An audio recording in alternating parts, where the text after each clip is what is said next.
back to the channel. On today's episode, we're over at Isaiah's house. We're going to be working on his Miata. We got some rear upper control arms that we're going to install because his tire wear is pretty bad. He had it relatively high before. He still had coilovers on it, and then I think did you get a new set of coilovers or something? And new set. Yeah, a new set of coilovers, and it really slightly lower in the rear. Yeah, it dropped the car down significantly, which cambered in the tire. So now he's getting like really bad tire wear. Let me show you. So this is one of the tires that came off the car. You can see over here it's basically touching cotton, and you can see it's even starting to show the belt. And over here is probably half or more tread. So he's not getting very much tire life with this current camber setting. You can't really tell like how much camber in the back. It doesn't look aggressive, but under load when you're on throttle, it squats down to get that good traction in the rear. I think that's part of it as well, is once it starts squatting, it just cambers in and just eats the inside of the tire. So let me show you what we're going to be installing today. So we got some Megan Racing upper rear control arms for an NA and MB, right? Or no? I think it fits both. These should help dial out some of that camber, or even go a little bit positive, so then when it is underloaded and it is squatting, it's not aggressively negative. Yeah. I was kind of worried about this joint right here of how thick the threads are, but if you look at it, they're pretty beefy. And from my understanding, it has the a double end adjuster. Yeah, I think so you can adjust it on the chassis and not have to unbolt it.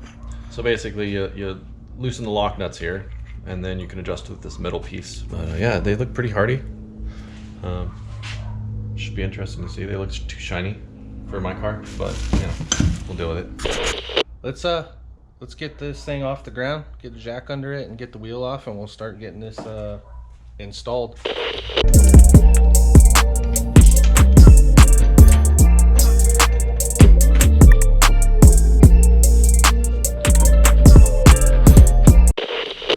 Alright, so I want to show you guys a little trick. You guys can download an angle finder on your phone, so that way we can find the degree. Obviously right now the suspension isn't compressed, so our, what is the word I'm looking for? Our angled measurement. Yeah, our angled measurement isn't going to be accurate, obviously. Could be less than when it's compressed. So yeah, you just put your phone up like that.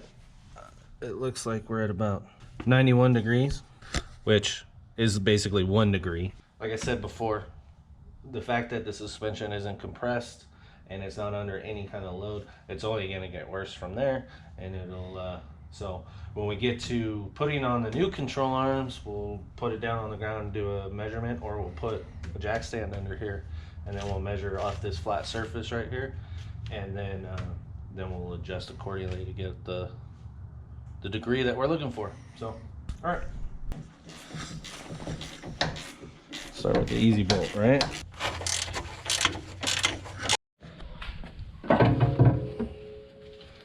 All right, out with the old.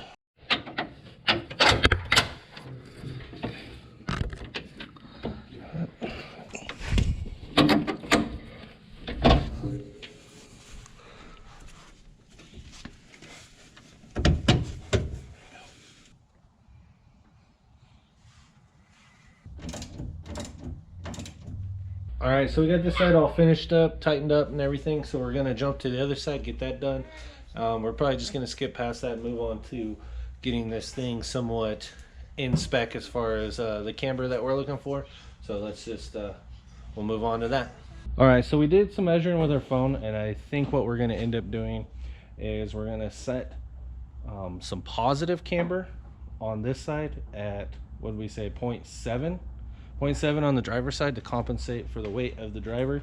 So when the driver sits in here, that will compress this side, and then we're going to do 0.5 on the other side. And so hopefully what happens when Isaiah sits in a car, this side goes to 0.5, that side stays relatively in that ballpark, and then when the car goes under load, it all zeroes out to flat across completely. We'll fine tune at the track. First set of wheels, how depending on the tire wear, we'll adjust accordingly. Yep. All right, so here's just a little bit like better of a, I guess, visual explanation, you can see the top of the tire right there is out a little bit farther than the bottom. This allows the car to, when it squats, it's going to, yep, thank you, Isaiah.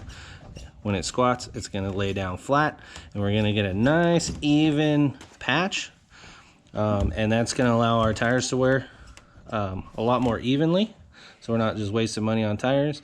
And then also we're going to get a little bit more forward bite out of the car that way, a little bit more grip. Since we were coming to the track anyways this weekend, I figured I'd delay the video and then show you guys the results from putting the camber arms in. You can kind of see the wear pattern. We have a little bit too much positive camber. We need to probably introduce some negative camber. Yeah. I'm gonna dial in a little bit negative on it, and yeah, it'll be good. It didn't squat as much as we initially thought it would, and like that leveled first the corner probably too. It's a banked first corner. I'll show you the other tire on this side. This one's getting really good life. Definitely a lot better than what it was before. So.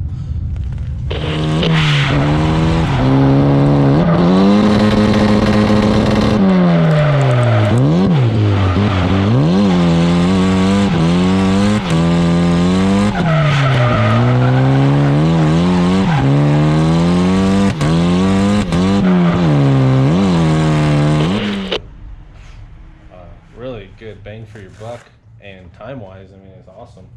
Didn't take much, you know. I think if we were hustling, we probably could have got it done in like 30 minutes. So all right guys, well, I think that's gonna do it for this episode. I guess I'll see you guys in the next one.